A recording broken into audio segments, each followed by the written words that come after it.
University, the Rothberg Catalyzer Fund has enabled the creation of Engineering Medical Care Change, or EMC Squared, a group working to develop a novel wireless ambulatory EEG system. From the very beginning, we have established ourselves as a collaborative student-run group. That is, students from neuroscience, engineering, and computer science, from all academic levels, working towards one goal: to change how we understand epilepsy. To bolster the dedicated work of the students, several experts have guided us throughout the process in establishing our goals and criteria for the project. These include Sid Cash, neurologist from MassGen, Wilson Truccolo from Brown's Computational Neuroscience Department, and Brian Demers from the Nelson Center of Entrepreneurship here at Brown. We have also had the pleasure of working with Wael Assad, neurosurgeon at the Rhode Island Hospital, Chris Bull, director of the Brown Design Workshop, and our lead advisors, David Borton, neuroengineering faculty here at Brown, and Jennifer Casasanto, Dean of Engineering. Our project is divided into 3 subgroups comprising the BME implant group, another one working on the electronic insertion aspects, and a third on the data science and computation. So epilepsy is thought to be caused by a lack of inhibition in the brain, which leads to overexcitation of neurons and asynchronous firing patterns that eventually cause what we call a grand mal seizure. So this is the main symptom of epilepsy that we see in diagnosed patients. So currently 150,000 lives are affected annually in the United States. So this is why we're trying to build a solution for this to make diagnosis easier.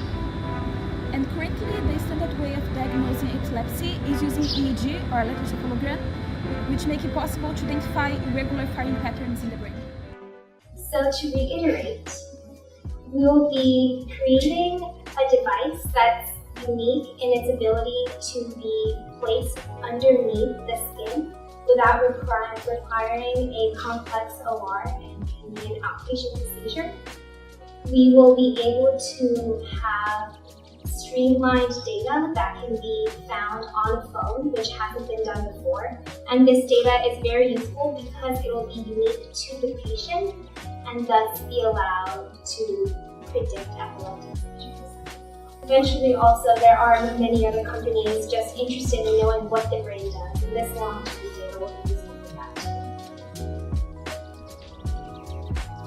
I definitely built a lot of research skills in this project because I would be given a task and I wouldn't know anything about it, and I would have to go and do some research, put together my thoughts, and then present it to the group.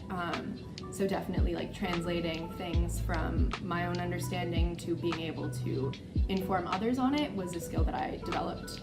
When you have experts and people who have worked on a project for a long time who really know a lot, it's really helpful to just reach out and get their opinion, because odds are it'll be a lot more useful than a Google search that will point you in like 12 different directions.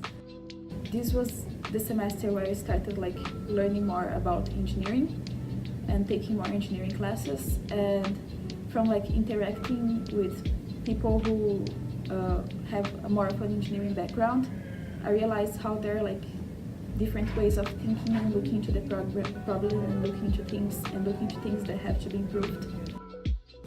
Doing this project has been really interesting from a low power electronics perspective.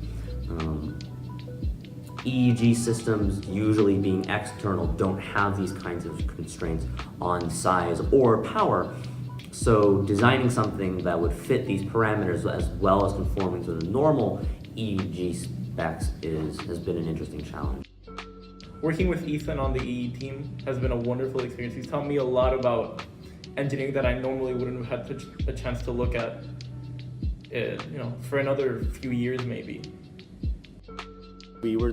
During the semester, we tried to figure out what our goal should be for the project, and as we changed the goal, with the constraints and tools we had, we learned how to approach each problem differently and be creative about our solutions. I think that's the coolest part of our project, is where it could go from here. A constant stream of brain waves and brain activity data, no matter what, even if you're going with your daily life, you have the device in place for 3 months.